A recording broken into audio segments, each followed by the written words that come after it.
I believe that there are three types of people in life. They're winners, they're losers, and they're winners who've not discovered how to win yet. And these individuals, it's something about them that drives them, that they will invest in themselves. They go to seminars and workshops and lectures, and they're seeking, there's something in them that says, I can do better than this. That there are people who would be glad to be where they are and would be happy, but they're not. How many of you know if you had your life to live over again, you can do more than what you've done thus far? Raise your hands. I was reading a story about George Bernard Shaw, who was a very brilliant man in his day, and I love to quote him. But one of the things that was asked George Bernard Shaw that really resonated with me at the end of his life, somebody asked him, if you had to be anybody in the world, anybody throughout history, if you had the power to be born again, who would you like to come back as?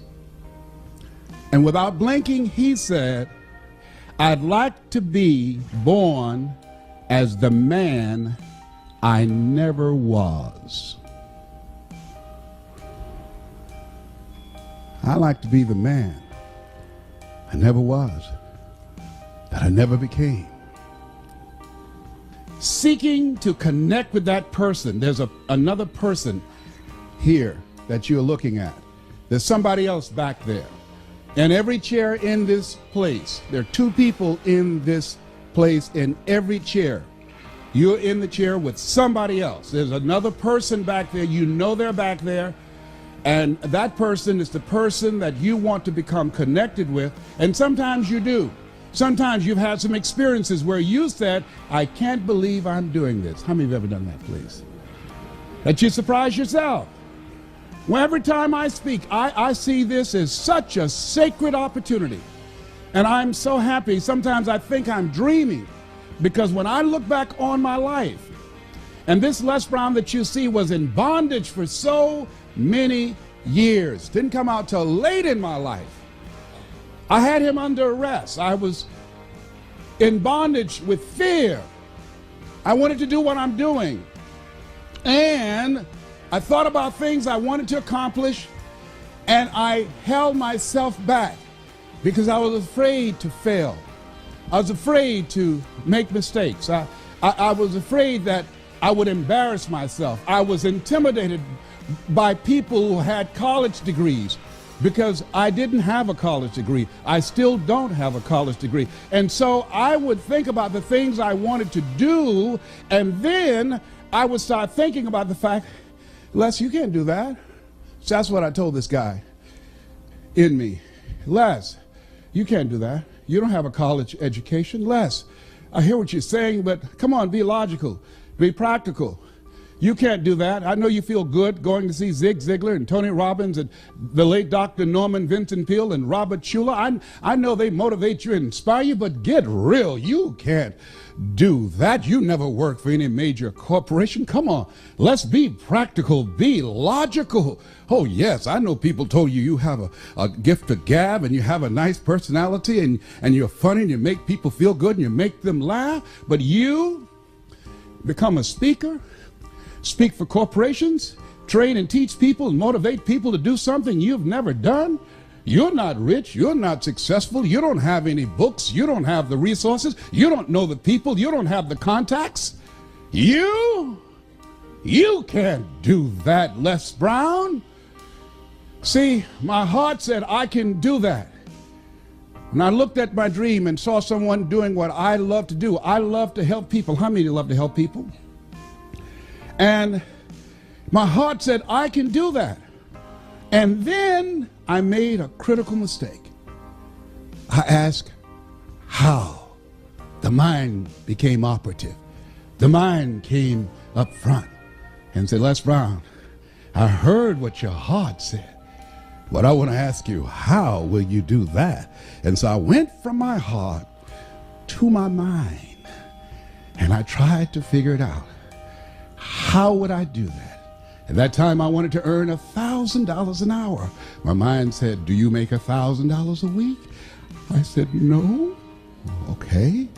Have you ever done this before? I said, no. Okay, well, I'm not saying you can't do it, but let me ask you some other questions, all right?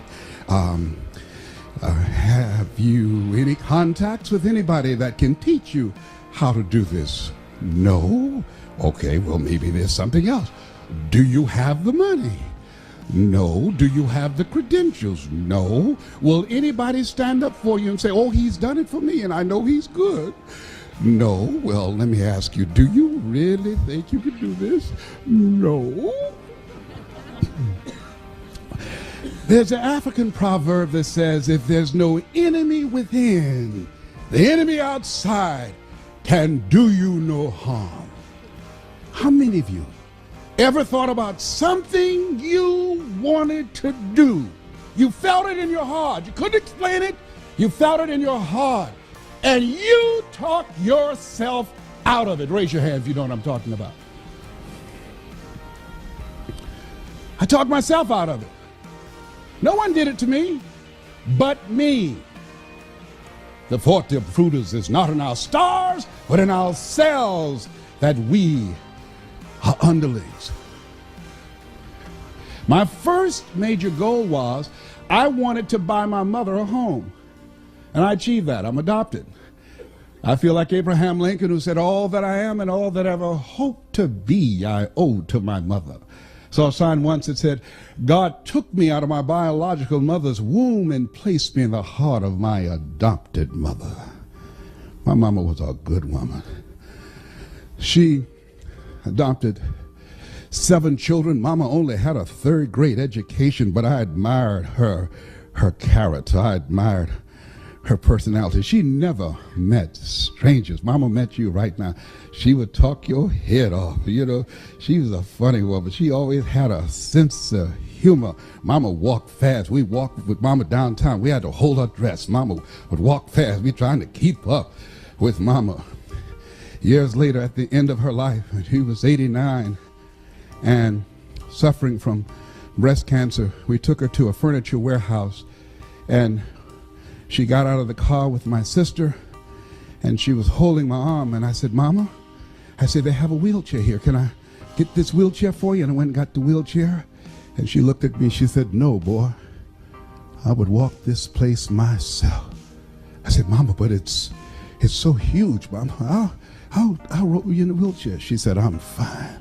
And I saw her straighten herself, and she walked it herself. I admired her strength. I said, oh, Mama, you know, this morning I got up, and every time something happens to me and I want to get down and I want to surrender to any of the challenges I encounter, and I got up this morning and the sciatic nerve and this L5 and L4 of my lower disc protruding, and I was in pain, and my body said, you can't do this speech today.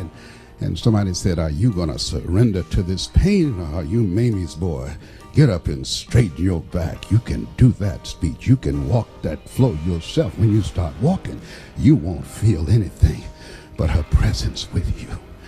Sometimes we have to stand up inside ourselves. Sometimes we have to fight ourselves. Sometimes you have a dream and goal that you want to achieve, and you say, oh, I can't do that. You got to tell yourself to shut up. I can do it. Don't tell me I can't do that.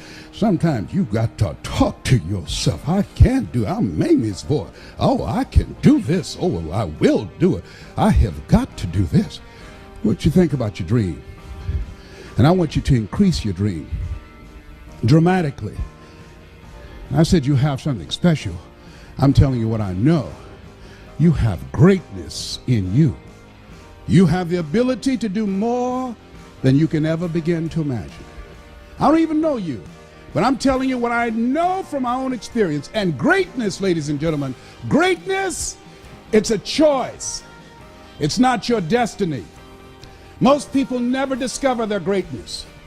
Most people, ladies and gentlemen, go to their graves living a life of mediocrity, living a life far below their potential.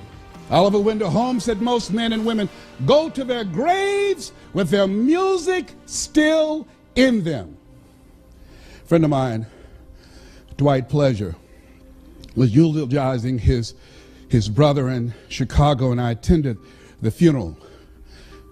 Dwight, powerful speaker, he gives a presentation called How to Start Over Again, how to make it from scratch. Oh, Dwight is powerful. Dwight had lost his life for years to drugs and crack cocaine, lost everything, and he came back again. He demonstrated comeback power going around the world, changing people's lives, and he was eulogizing his brother. He said, and the room was very quiet and very somber, and he said, my brother was in the room in California, and they told me he died by himself. And he said, and I submit to you that my brother didn't die by himself. That with my brother died a lot of dreams. With my brother died a lot of potential.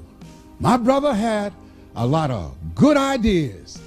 And my brother was one of those guys that said, one day I'm going to, and everybody started laughing. Because everybody knew his brother was talking about various things all the time. One day I'm going to do this, and one day I'm going to do that, and one day I'm going to do. He had a lot of good ideas that he never acted on. And when he died, when he took his last breath, all those ideas, and one day I'm going, all of that went down in the grave with him. Henry David Thoreau, come forward, what are your words? He said, oh God, to reach the point of death, only to realize that you've never lived, only to realize that you've never scraped the surface of your potential. Jim Rohn, come forth, what would you say? When the end comes for you, let it find you conquering a new mountain, not sliding down an old one. Oh, no. Ladies and gentlemen, a lot of people die full of their dreams, full of talent, full of ideas, full of skills, full of intelligence and abilities that they never reached for. They never tapped. They never got into. They never used it. Never used it. And so how do we do that? What is it that blocks us? Well, I mentioned one. Mine was fear. Here's another one. I didn't feel good enough.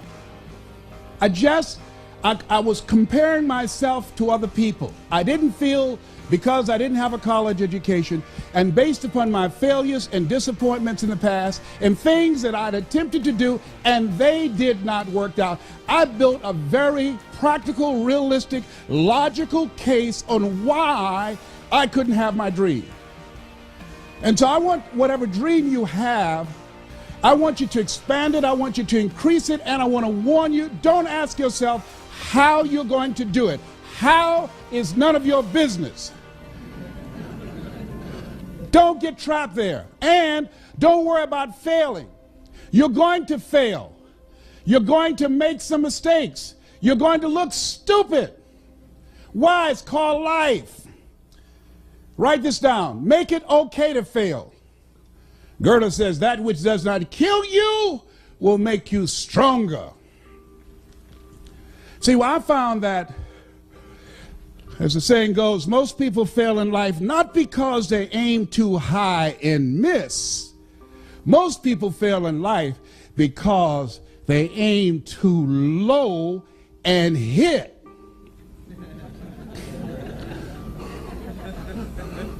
And many don't aim at all. Many just survive. They come to work asking, what time is it? And they work just hard enough to keep from being fired. And they are getting paid just enough to keep them from quitting. In order to reach your goals and do some incredible things, ladies and gentlemen, I say that you have something special. You have got to have faith and ignorance. You've got to believe in yourself. You've got to believe in what you're doing. You've got to believe in your product. You've got to believe in your services. You've got to believe in a power greater than yourself. You've got to believe in the power of pursuit. And you've got to be ignorant enough to know that you don't know what you can't do. Don't rule anything out for you. Eye has not seen, ear has not heard, nor has entered the heart of humankind what God has in store for you. Repeat after me, please. Leap and grow your wings on the way down. Yes, so you're going to be a good salesperson. You've got to be a risk taker. Here's something else I tell you what. You want one of the keys? What will separate great sales professionals from people that are mediocre? I'll tell you what. I learned this as a kid. I used to sell newspapers. Sam Axelrod, who was one of my early mentors, he used to, every day, he would pick me up, and I was the youngest one in the group, all older individuals and mostly grown men. And every day Sam would get in and he would have a quote for everybody in the car. Sam driving the station wagon, he said, "Gentlemen, yes." He said, "This is a usable world. And if you don't use it in the right way, it's a cruel world." And I would say, "Thank you, Mr. Axelrod." Nobody else paid attention to that. I don't know why, but I was the one. It just made sense to me. And I kept these things. I remember, "Leslie, yes, sir," because he remembered that I was the only one that responded. I was the only one that took notes when he spoke. He said, "Always strive to get on top in life, young man, because at the bottom, that's overcrowded."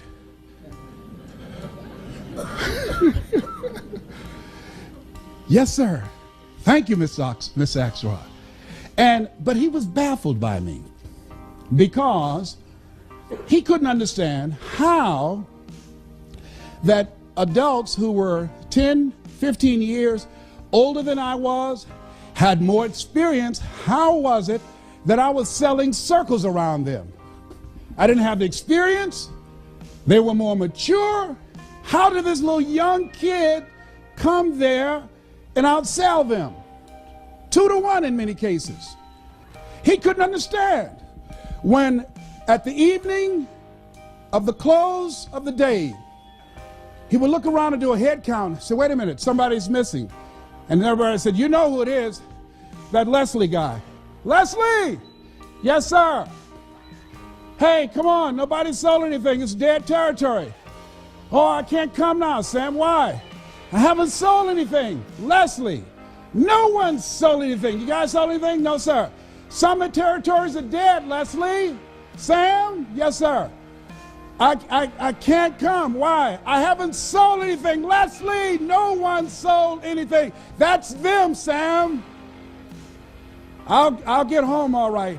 I'll be all right." "Leslie, in order for you to get from here back to Overtown from Liberty City, you've got to pass the 20th Street shops, the 14th Street gang." "Leslie, that's dangerous, young man." "Sam, I'll be all right. It's late. It's late. It's after 8 o'clock. I'll be all right." And the guys would say, "Come on, Sam. He's a fool. Leave him. Leave him. He won't stop." And see, these guys, it was just extra chump change, I guess. I don't know. Maybe to have a new suit, pay a little small bill here and there. For me, it was different. My mother adopted 7 children. Because of arthritic conditions, she'd lost her job. So my reasons were different. Write this down. 5 reasons, whatever goes on, dreams are, why you won't fail. 5 reasons. 5 reasons why you won't fail. Nietzsche said, if you know the why for living, you can endure almost anyhow. 5 reasons. I couldn't afford not to make a sale. I was out there to get groceries for our family. I had to make money. I had to make enough money for Dr. Johnson when he had a prescription for Mama. I had to make money for the bills, for the light bills. I had to work. Mama was doing the best she could, but Mama, our hero, Mama was sick. We have no relative. She was an only child. She adopted 7 children at age 46. I saw my mother on the floor, scrubbing floors on her knees. We ate the leftover food from the families that she cooked for. They were very nice people. Said, Mamie, whatever food is left over, you can take it home to those children that you have adopted. And I said, Mama, when I get strong enough, I'm going to buy food for our families. We wore the hand-me-down clothes of the children that she kept. They would say, Mamie, whatever clothes here that you could use, these children of mine don't need these. Take them home and let those kids wear those clothes that you have adopted. If they were too large, Mama would sew them, take them up. If they were too small, she would let them out. And now Mama was sick, and I said, Mama, what, boy? I'm going to take care of you. How? Don't worry, Mama. And I sold newspapers, and I sold television sets, and I used to collect copper and aluminum from garbage cans and junk piles, and I would bend them together and put them in a bag and or a box being booed. We'd take them to Pepper's Junkyard over in Overtown in 11th Terrace and 4th Avenue. And they put them on a scale and give us $5. I would stand on the corner. Hey, we need some boys to come move some stuff. Hey, you're too small. Oh, I'm small, but I'm strong. You see my muscle, man? I'm strong. Okay, boy, you got a lot of mouth. You better be able to be strong. You know?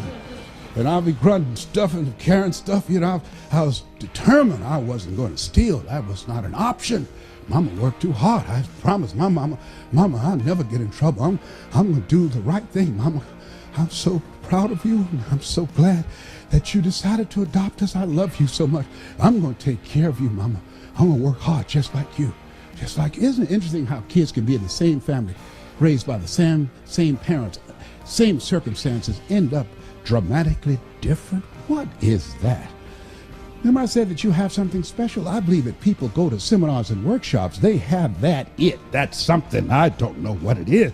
It's just something about us that we're different. We don't know why we just got to have more. We don't know why we have this restlessness and say to ourselves, this just can't be it. There's got to be something better. We don't know. We just got to do this. We just got to keep on stretching, got to keep on learning. We don't care about failing. I read something that was in my first book by Dr. Benjamin Mays. He was a great man, great motivator. One of the mentors of Dr. Martin Luther King Jr. Dr. Benjamin Isaiah Mays said, it must be borne in mind that the tragedy of life does not lie in not reaching your goals. The tragedy lies in not having any goals to reach.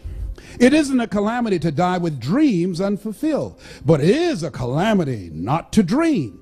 It's not a disaster to be unable to capture your ideas, but it is a disaster to have no ideas to capture. It's not a disgrace not to reach for the stars, but it is a disgrace to have no stars to reach. I say you got goals and dreams, things that you're reaching for, things that will make you stretch, things that will challenge you. I say don't lose that passion and that drive for life. It will keep you alive. I'm telling you what I know. Doctors looked at me 8 years ago and said, you have cancer. 8 years ago, they gave me 2.5 years. I was still here. I told my group of speakers that I trained, I said, I'm going to beat this, and this is a year. All of them said, okay, Lester, we believe you, man. We're believing in you. And then they start calling the person who manages my speaking program and say, will we get a refund when he dies? Because they were believing the numbers. Because the PSA 1 to 4 is normal. 119, that's serious. I went to the MD Anderson, which is #1 in the world. Sloan Kettering, Johns Hopkins, Howard University. Went to all type of doctors and urologists and oncologists. And they said, Mr. Brown, I'm sorry, young man, but we've done all we can do. And let me share something with you. Write this down. Work on yourself. See, the people that are going to reach their goals and dreams, not only do they have compelling reasons that drive them, because the thing that drove me, that kept me ahead of everybody else, I had some compelling reasons of why I was selling television sets, no money down. I had some compelling reasons that I'd go to a door at 10 o'clock at night and knock on the door. Hello? Yes? Who is that? Hi, would you like to buy a nice working television set, no money down? Boy, do you know what time it is? Yes, I do. It's 10 o'clock at night, and I take care of my mama, and I'm going to sell a television set tonight to somebody, and it might as well be you. And finally, somebody said, fool, come on in here. It better be a good one. You got to have some reasons. Reasons will drive you. Reasons will give you comeback power. One of my good friends, Willie Jolly, has a saying, one of his books, that if you get knocked, no, he says, a setback is a setup for a comeback. A setback is a setup for a comeback. When they said, you have cancer, one of the things that was different for me than everybody else, and I just finished doing a presentation called You Are More Powerful Than Cancer, was because of the fact that I listened to so many positive things. I went to so many lectures. I talked to so many people that were cancer conquerors. I asked them, what did you do? And when people said to me, oh, my uncle died of prostate cancer, my father died from prostate cancer, my mind said, well, that has nothing to do with me. I don't want to hear nothing about that. I'm not being insensitive, but don't tell me that. That's not my destiny. I got too much work to do. I got things that I'm supposed to accomplish. And so I had a mindset that, hey, I can beat this. I can get past this. Oh, no, I'm not going out like this.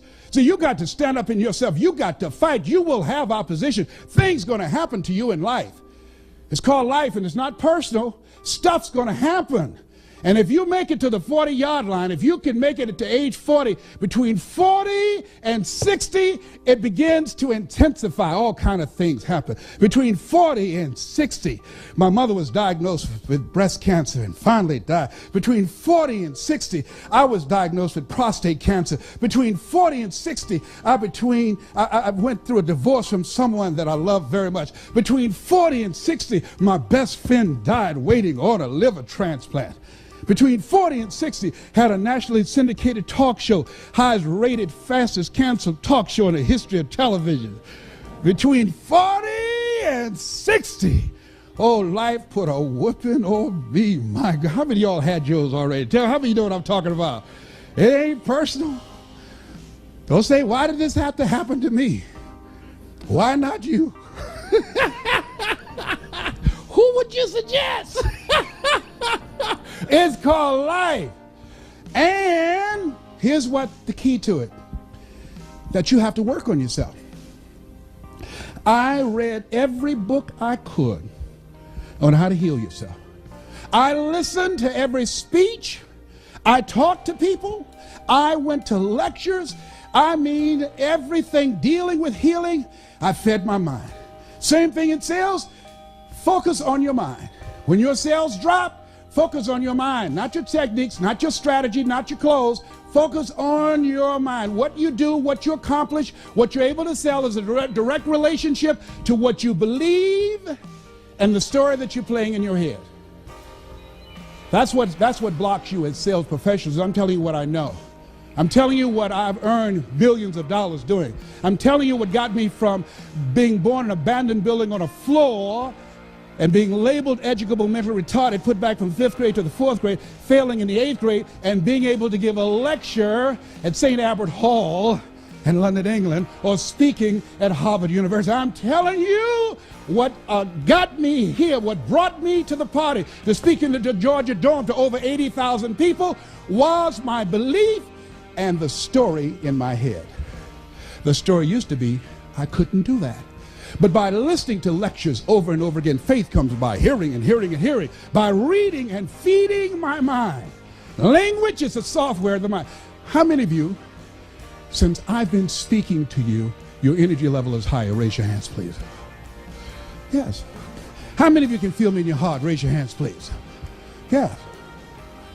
When Dr. Norman Vincent Peale spoke, he gave me goose pimples. When Earl Nightingale said, all of us are self-made, but only the successful will admit it. Mr. Swiderski. You like that one, huh? Yeah. Mr. Swiderski, family that we worked for in Miami Beach, he did not know why I spent so much time in his office shining his shoes. Because he listened to The Strangest Secret in the World by Earl Nightingale. And I was listening to this. And as he was playing those tapes called Lead the Field, I was hearing these things, and then when I was shining, he said, well, that's good enough. I said, well, let me dust. Let me do, can I do? I start, well, that looks real clean, Leslie. Oh, but look here, the books are crooked. I went in there early and messed them up so I could stay. because I wanted to be in there while he was taking this time to work on this. He was a multimillionaire. My dream and vision was one day I'm going to be a millionaire like Mr. Swiderski. One day, because I was young, I had faith, and I was young and ignorant. I didn't know I couldn't do it. I didn't know I couldn't have a mansion. I was like the bumblebee. According to the laws of aerodynamics, a bumblebee isn't supposed to fly because the body is too large to be held up by its little puny wings. But the bumblebee doesn't know it. It's intelligently ignorant. So it keeps on flying anyhow.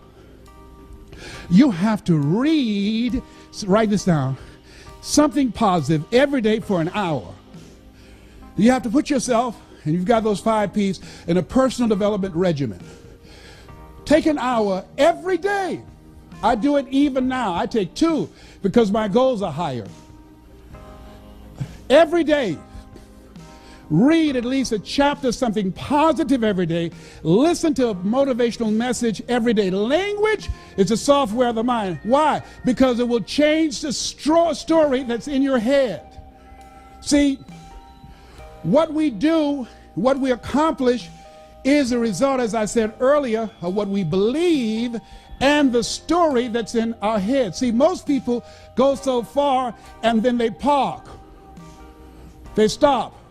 Their income, their achievement level, their commissions, what they do in life just tapers off.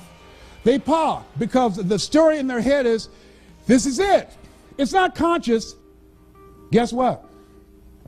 I got so busy and so consumed with where I was, I stopped reading. I stopped listening to tapes. That which got me there, I stopped doing it. The mind, ladies and gentlemen, is like a garden. If you have a garden, you have a yard, you have weeds, you just can't go out there with 1 can of weed killer. Write this down. Steve Duncanson said this. Powerful statement. Put it someplace. You can apply it to your health. You can apply it to your sales. You can apply it to your business. You can apply it to your life. He said, life is a fight for territory. And once you stop fighting for what you want, what you don't want will automatically take over. Life is a fight for territory. And once you stop fighting for what you want, what you don't want will automatically take over. I have to exercise every day. I have to drop out of my bed and do 100 push-ups every day. I have to discipline my eating. I have to turn off the news. I can't watch the news. I'm not going to have a reoccurrence of cancer in my body. I have to eat 80% raw vegetables. I have to drink 12 glasses of water a day. I have to take my zinc and my saw palmetto and my Halen 951. I have to take my wheatgrass. I hate it. I hate it. But life is a fight for territory. I'm fighting for my health. I have to. What working on yourself does, by setting aside time to work on your mind, to go seminars and workshops, it causes you to begin to reflect on yourself, to take personal inventory, and to upgrade your game plan and your strategy, but it increases your faith. See, our belief is something that continues to grow. What I earn is a reflection of what I believe subconsciously that I deserve. They did this study with these senior citizens in their 80s and 90s and said, if you look back on your life, what do you like to say right now? You know what they said? The majority of them said, they have regrets of the things they thought about that they didn't do, and now they're going to their graves not knowing if they could have done it. That's why I said, live full. Die empty. What if you lose? What if you fail? What if things don't work out? So what? It's not about the goals that you reach. It's about what you become in the process. That's what it's about. I've lost a lot of deals. That's okay. I've made a lot, but I've lost more deals. I get more rejections. You get close to me, there's a callus on my, it looks like a mole. I've made over 100 cold calls in a day to convince people to bring me in. Who are you? My name is Les Brown. Have an experience? No, I don't. But if you will let me work for you, I'll work real hard. I'll have you as my client that will brag about me. Oh, no. You let us know when you do it for somebody, okay? Yes, I will. Calling. Finally, somebody said yes. Write this down. You will win if you don't quit. Oh, sales, you got to have stamina. You've got to have staying power. You want to be successful in sales, you've got to know your vitamin. Oh, you can't be a wimp. Someone says no, that's when we get excited. That's when a sales professional gets started. Everybody said yes, we wouldn't be needed. Let us say together, it's possible. See, the people that are going to increase their sales, the people that are going to change their lives, the people that are going to recover their health, the people that are going to build their lives and start all over again from scratch are people who believe it's possible. The people who fail are the people who suffer from possibility blindness. Repeat after me, please. Go all out. Yeah, write that down. See, when you want to increase your performance in life, they say the people that are successful in any area of life, you must be willing to do the things today others won't do in order to have the things tomorrow others won't have. If you want to make it in any area in life, you've got to go all out. I was always the top seller where I was because I made more calls. I made more presentations than anybody else. I always, if I had a goal to earn $100,000 a year, I set my sight and I had a plan of action to make enough calls, create enough prospects to earn $400,000. Why? I had to give Murphy's his. If I shot for 100,000, I knew I would fall short. But if I shot realistically and practically and worked like I was working for 400,000, I wouldn't drop down to 100,000. And even if I dropped at 200,000, I'm still ahead of the game. A.L. Williams said, all you can do is all you can do. And all you can do is enough. But make sure you do all you can do. Write this down. You want to make it today? You got to outthink and outwork the competition.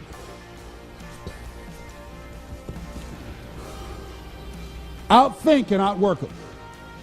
We're going to take a break and I'm going to share with you some other strategies that will give you the competitive edge. I don't care what you're doing. I outwork my competition. When I decided to become a motivational speaker, my goal was not to be just another guy out here.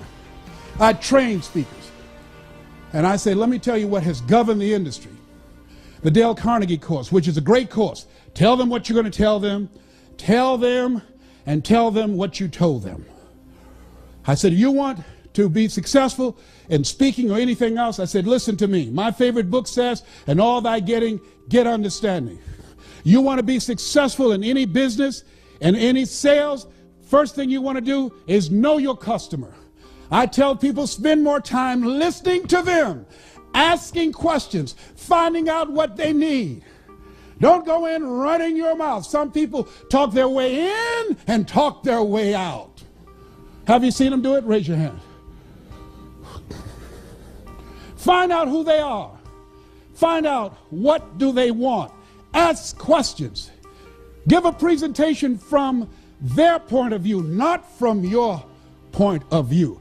Let them see you as a resource, as a consultant, as a strategic partner. Don't go in selling. Build relationships. Zig would say, people don't care how much you know until they know how much you care. Here's something else. And whatever you want to do in becoming successful, write this down. Master your knowledge of the marketplace and the product. When I decided to become a major player in this industry, I started out reading one book a week. You must be willing to do the things today others won't do in order to have the things tomorrow others won't have. The average American reads one book a year. If you decide to become an expert professional in your area and becoming knowledgeable about your customer, about the product, about the industry, about the competition. If you just study and read one book a month, in 5 years, when the average American read 5 books, you'd have read 60 books. It will make you an expert. Here's the other thing that we'll talk about when we come back. Write this down. We'll start off this way. Presentation power. The difference between successful and unsuccessful sales professionals is the power to present. Mr. Washington said, Mr. Brown, yes, sir. Man changed my life. I was in his class waiting on another student. He said, young man, go to the board and work this problem out for me. I said, oh, sir, I can't do that. He said, why not? I said, I'm not one of his students. He said, look at me. Yes, sir. Go to the board and work the problem out anyhow. I can't do that, sir. Why not, sir? Because I'm educable, mentally retarded, sir. I'm in special education.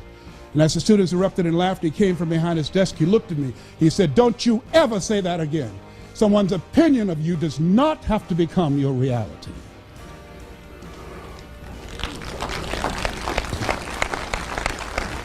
On one hand, I was humiliated, but on the other hand, I was liberated. Because he looked at me with the eyes of Goethe and said, look at a man the way that he is, he only becomes worse. But look at him as if he were what he could be, then he becomes what he should be. And he said, Mr. Brown, he said, develop your mind and develop your communication skills, because once you open your mouth, you tell the world who you are. And with that, we will take time out. This has been Mrs. Mamie Brown's Baby Boy. It's been a plum-pleasing pleasure as well as a privilege. Thank you. At this stage of my life, I'm reinventing myself. I'm training people how to become a part of this $58 billion industry. And one of the things that I think that top sales performers have going for them is the ability to present. And that is either on the telephone or one-on-one or in small group settings, making a presentation or speaking before a large audience. It's something that can be learned, and something that some keys I'd like to share with you in the training that we provide that will give you a competitive edge. How many of you think that will have some value and learning strategies that can impact your presentation style? Raise your hands, please. How many of you have ever been in a situation that you know that had you been more effective in terms of how you presented yourself, that you would have done better? Raise your hands, please. How many of you have ever been in a situation, this has happened to me, where you choked? Raise your hand, please. Where I just choked, you hear me? Just could not remember anything. My mind went blank. You want to master your knowledge. You want to know when you open your mouth that you know what you're talking about. The reason that I said you have to work on yourself, and write this down, before you speak, power presentation.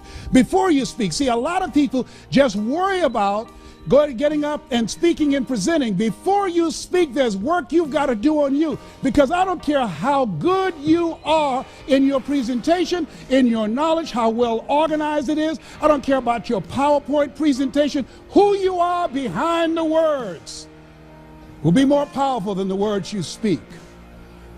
When you come into the room, you've got to have a spirit and energy about you that you expect this deal to happen. You have to come in the room and you have to look at them, and your look must be, the only reason you were spared from birth control was to give me this deal.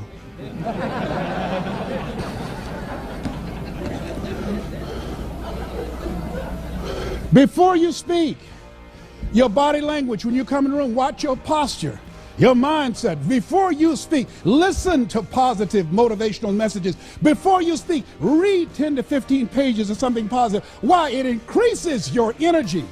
We're all connected, ladies and gentlemen. Haven't you felt people's energy? There's some people you get around them and you just say, there's something about that person, I don't know what it is, but I don't like their energy. How many of you have been like that, right? How many of you ever walked into a deal and you knew the deal was done before you took the contract out? Raise your hand, please. You know it. You knew it. Because you knew you were in the zone. You knew you were in your place. You knew you were in sync, mentally and emotionally and spiritually. And your information, you knew you were ready. It was ready. It was game time. You knew it. And I'm saying, from the time you get out of the car and walk in, from the time you make eye contact and shake their hand, from the time when you say hello, you have to be closed. You have to close the deal.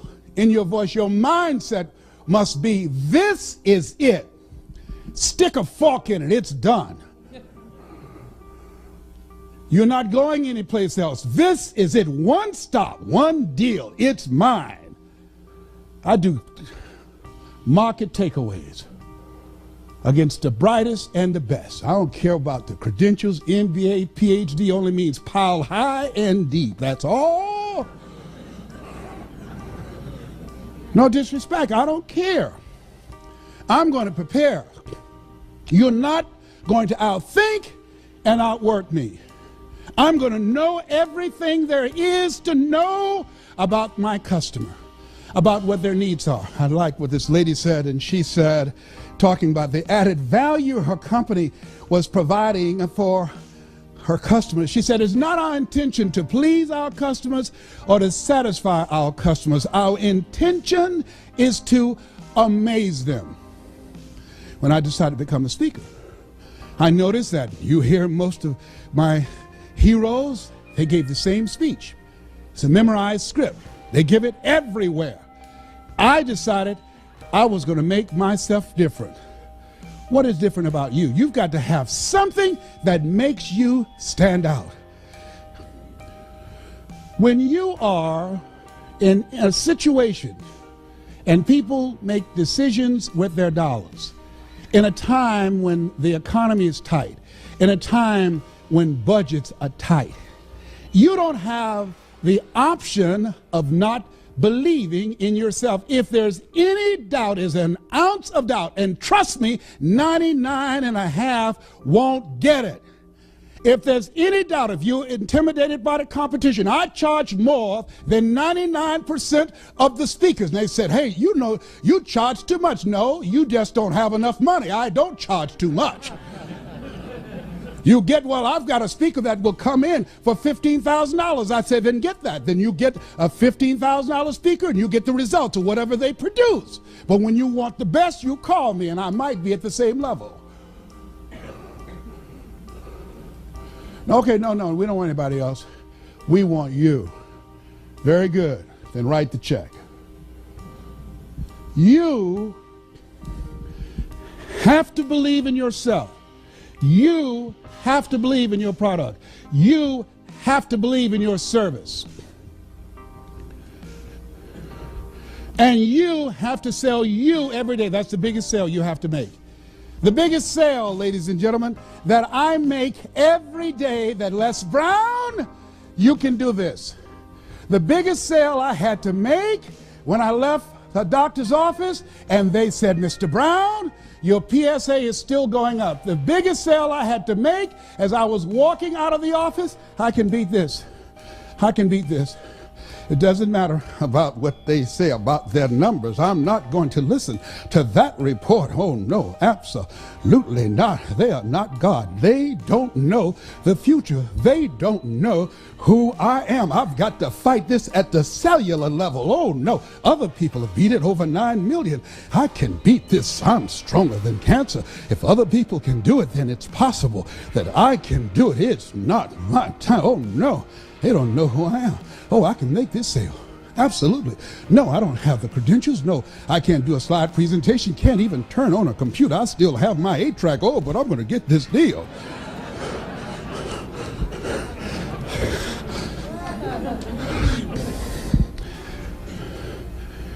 You got to sell yourself every day. And sometimes you get scared. I like what Ambrose Redmoon said, that courage is not the absence of fear.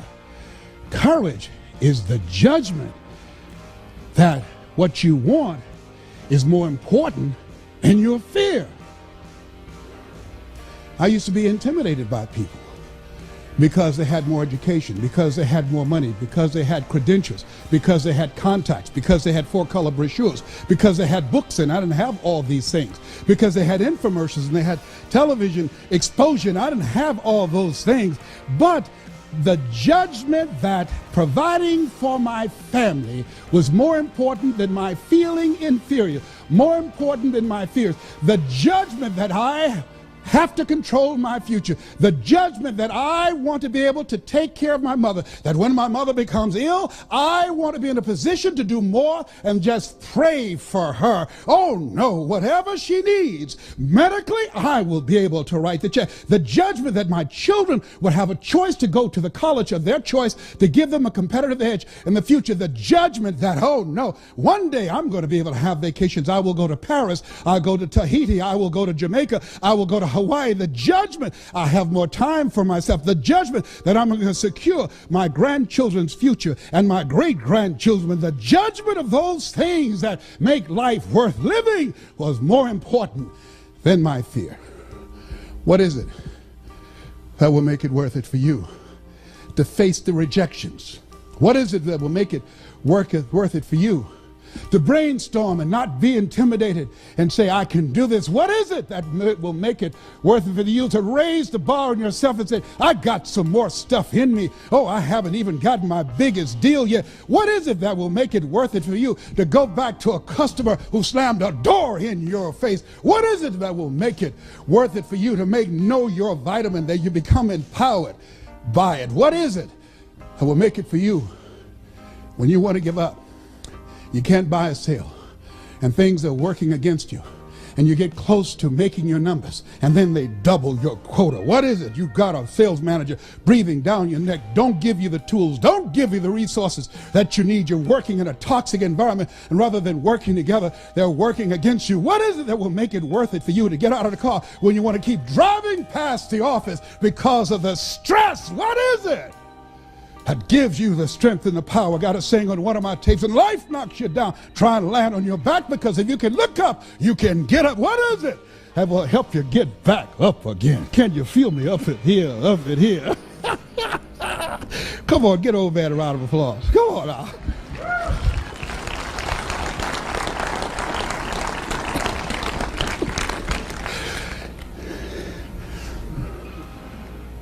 When you are involved in any area of life, let us say you got to have drive. Together, got to have drive. Let us say kick it up a notch. Yeah. See, when you are presenting, I tell and train my speakers, you've got to kick it up a notch. You've got to have power, feeling, and conviction. You can't be casual. See, if you're casual about your dream, you will end up a casualty. If you're casual about your product, if you're casual about what it is you're presenting, if you don't internalize it, if they can't feel that you are excited, that you are sold yourself, they don't care. You've got to give people enough emotional energy to say, wait a minute, I know this costs less, but there's something about this person, I'm going to go with them. I'm going to go with them. I'm telling you what I know. I've had companies say, no, and look here, I know we have these other people, but I want somebody in here that's on fire about our stuff. I talked to this guy. He's already done his research. He knows about us. I saw him speak, and he's so custom designed. We thought he was in the real estate industry. We thought he was involved in finance. What is it that's going to set you apart? You got to care enough to do your research. You got to know what you know, and they got to know that you know that you know. And when you speak, how you speak before the words, the spirit of who you are will touch them, give you the competitive advantage. If you're going to be successful today, write this down. You've got to be flexible.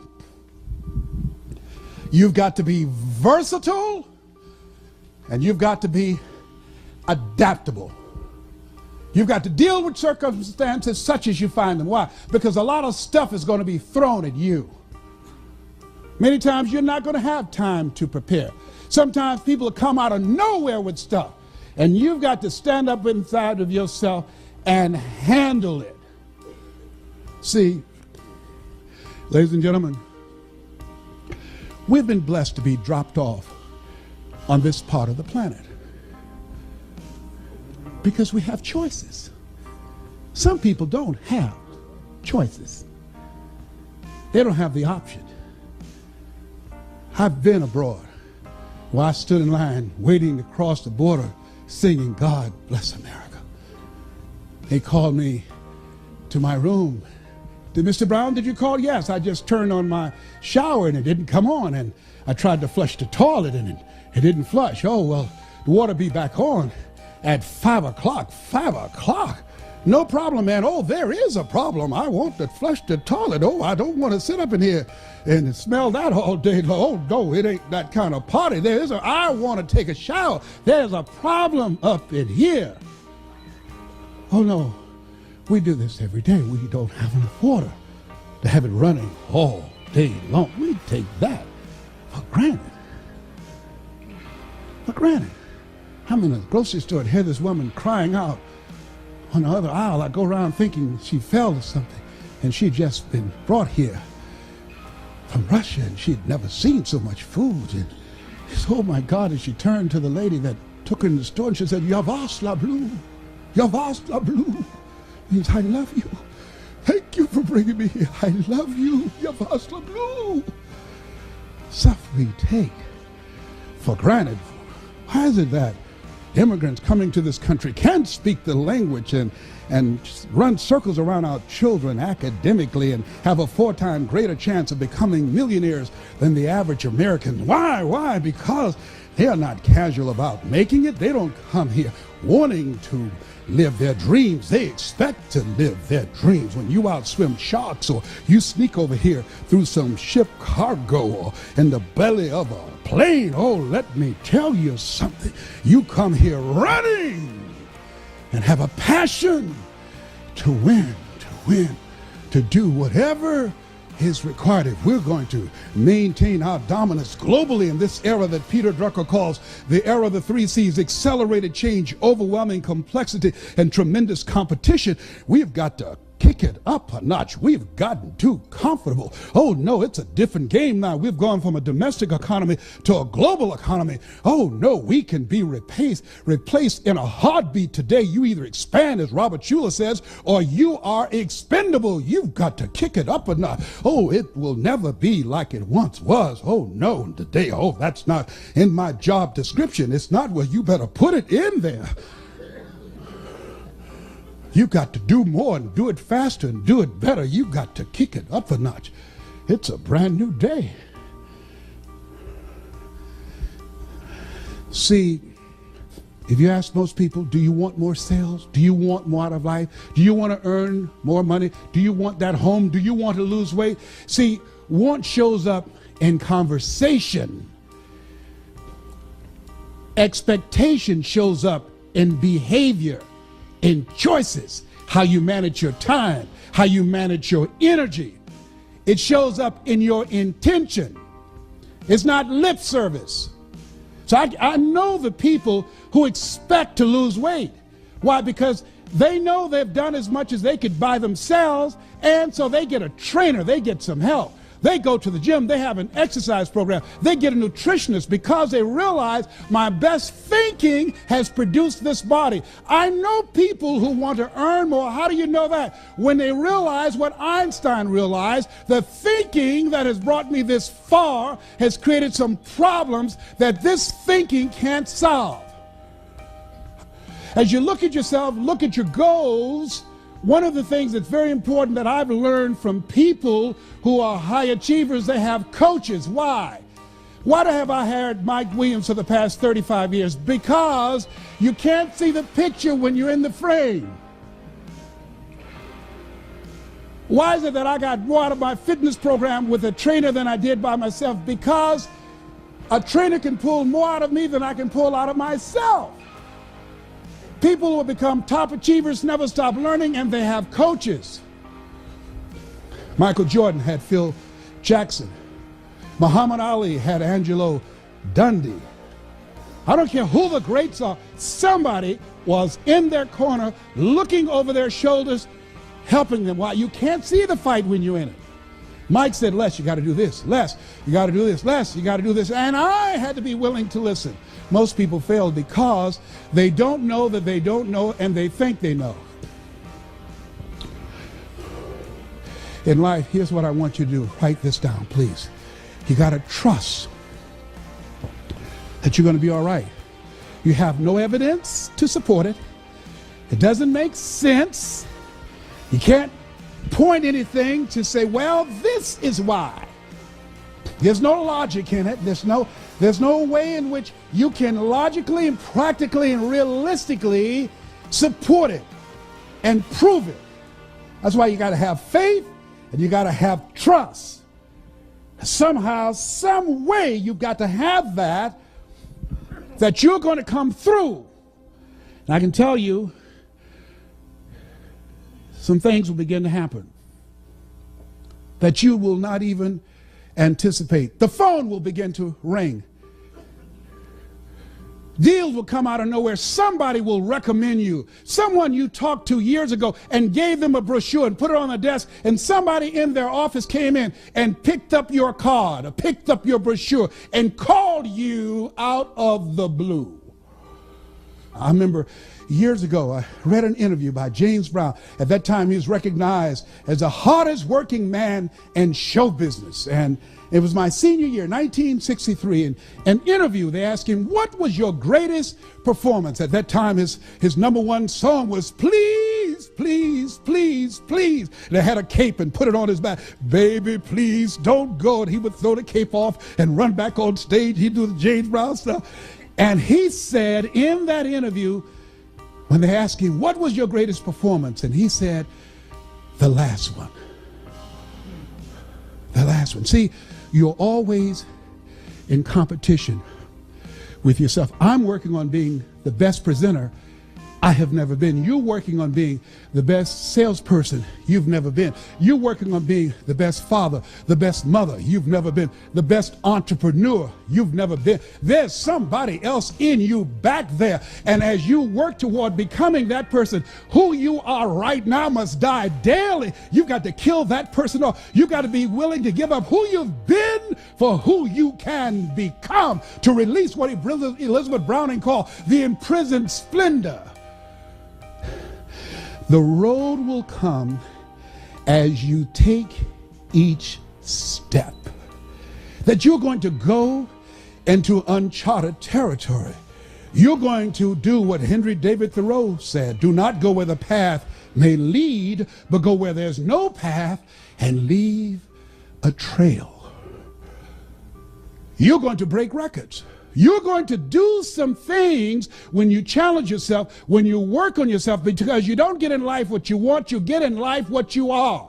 Most people don't know. If you want to improve your income, you want to improve your circumstances, you want to improve your commissions, you want to improve your life, you got to first improve yourself. You got to first take the time to work on you. Zig talks about a lumberjack whose wood production dropped by 40% because he wouldn't take the time to sharpen his axe. Write this down. Sometimes you have to believe in somebody's belief in you until your belief kicks in.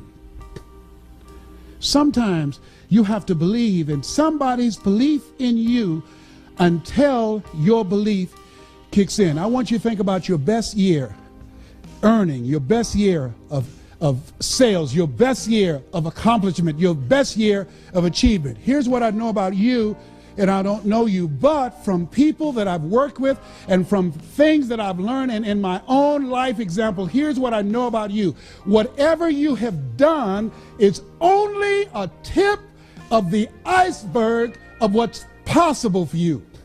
You can do 4 to 5 times more than whatever you have done. If anybody had told me, given my circumstances, born in an abandoned building on a floor with a twin brother in a poor section of Miami, Florida called Liberty City, if both my parents stood up now in the audience and say, hey, we're your parents, I would not know either one.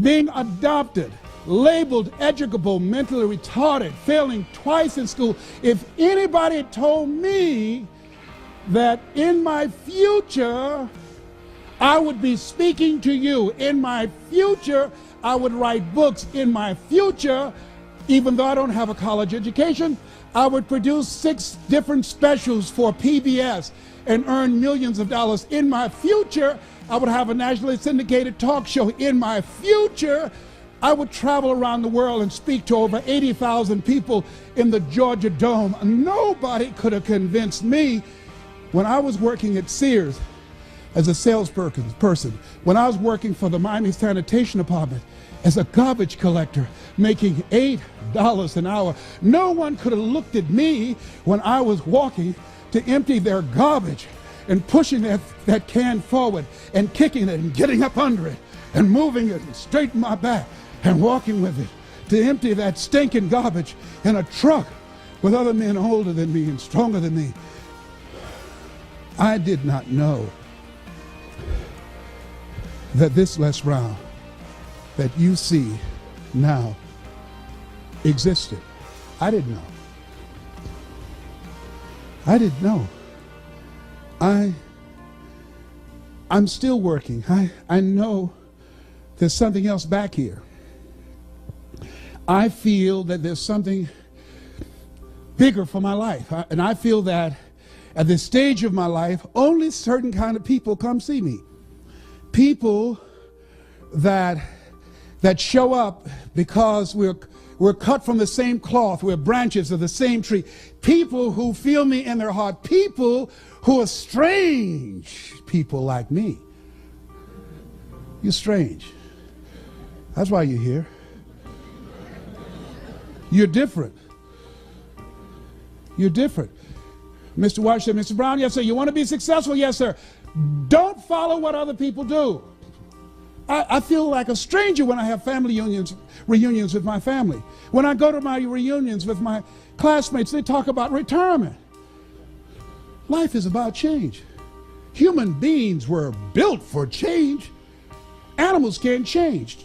An alligator can't be anything but an alligator. A tree can't be anything but a tree. Human beings, we were built for change, to reinvent ourselves. You must be born again. There's something in you. You're pregnant with unlimited possibilities. You're pregnant with greatness. There's some things in you. In this room, some entrepreneurs. In this room, some millionaires. In this room, some great ideas, great strategies. In this room, some great concepts for business. In this room, great fathers, great mothers, great community activists and policymakers. In this room is greatness. In this room. I don't know what your goals are. I don't know what you want to do. Here's what I feel. Here's what I have coming to me in my mind that I feel from you. And while you've taken this slice of your life to spend this time with me, to honor me with your presence, because time is so important, I believe that there's somebody in here that it's your time. I remember when Mr. Washington gave a speech, and I just failed math and history and English, and I had to go to summer school for the 5th straight year. He was speaking to the graduating seniors. I was going to have to be involved in a summer school program to go to the 12th grade. He was giving this speech. I heard his voice, and I came in the auditorium. I stood in the back as he spoke, and I felt he was speaking to me. People were jammed around the auditorium because Mr. Washington, he's in his 80s now. He's still very eloquent. He was a great orator.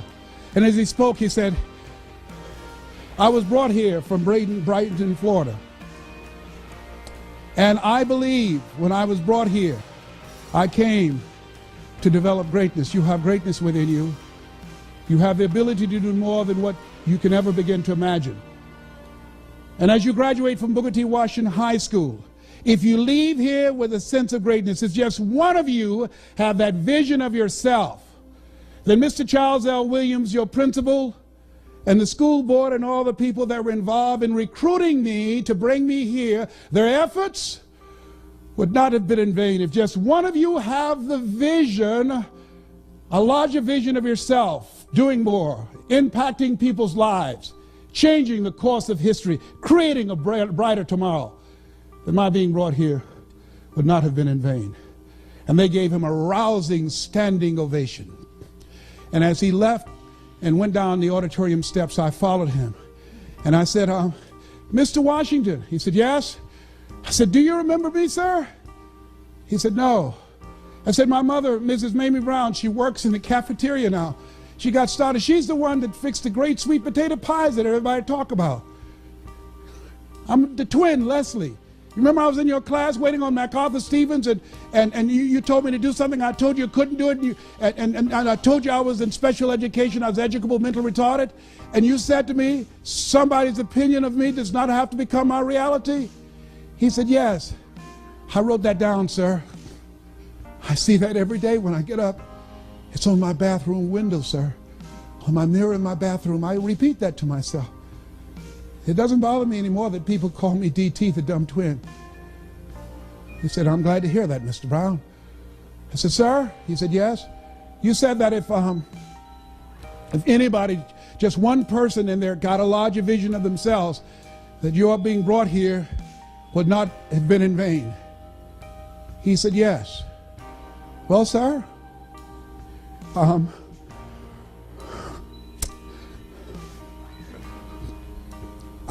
the one, sir. You are? Yes, sir. I'm the one. One day, sir, you are going to hear my name. What will you do? I don't know, sir, but one day you watch. You're going to hear my name again. He said, okay. He said, it's possible. Yes, sir. He started walking away. I said, Mr. Washington, he said, what do you want now? I said, don't forget my faith, sir. Don't forget me. I'm Miss Mamie's boy. I'm a baby boy.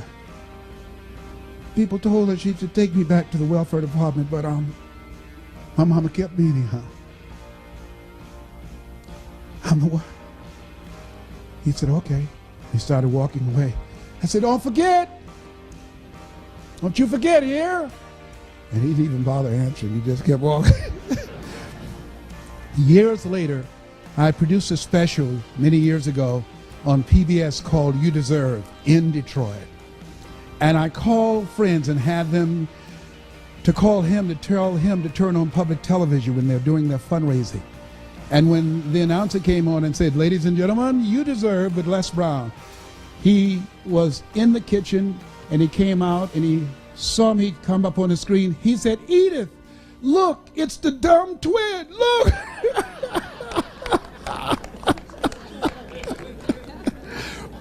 And he called me in Detroit, and this was, and I cannot wait to tell you the story, how I used to sleep on the floor of the Penobscot building and building my business. You know, during the good times, you put it in your pocket. During the tough times, you put it in your heart. And so he said, may I speak to Mr. Brown, please? I said, who's calling? He said, you know who this is. I said, oh, Mr. Washington, it's you. He said, you were the one, weren't you? I said, yes, sir. He said, but you were so crazy. I said, I know, but I'm rich now.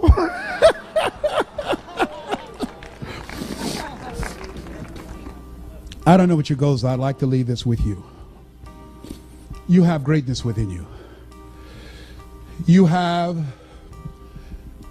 a part of yourself in you that if you reach for it, if you work at it, you will discover some uncommon moments that other people only dream about. If you work to live full and to die empty. I saw something recently that said, I refuse to die an unlived life. And I'd like to leave this with you. To the greatness in you, that's what I'm speaking to now. I don't care what you're going through. I don't care where you are. I don't care about your failures. I don't care about your disappointments. Whatever you're going through, you're greater than anything that has ever happened to you. And I like to leave this with you that my mother used to love to hear me say. She said, Leslie, I said, yes, ma'am, mama. Say that thing for me, boy, that makes me feel good. And mama fought breast cancer for 22 years. She was a 22-year breast cancer conqueror. Mama was a fighter. You got to fight for your dream. I learned to fight from my mama. Mama was a fighter. And I dedicate this to you. And it says simply this. If you want a thing bad enough to go out and fight for it, to work day and night for it, to give up your time, your peace, and your sleep for it. If all that you dream and scheme is about it, and life seems useless and worthless without it, and if you gladly sweat for it and fret for it and plan for it and lose all your terror of the opposition for it, and if you simply go after that thing that you want with all of your capacity, strength and sagacity, faith, hope, and confidence, and stern pertinacity, if neither cold poverty, famish, or gulf, sickness or pain or body and brain can keep you away from the thing that you want, have dogged and grim you besiege and beset it, with the help of God you'll get it.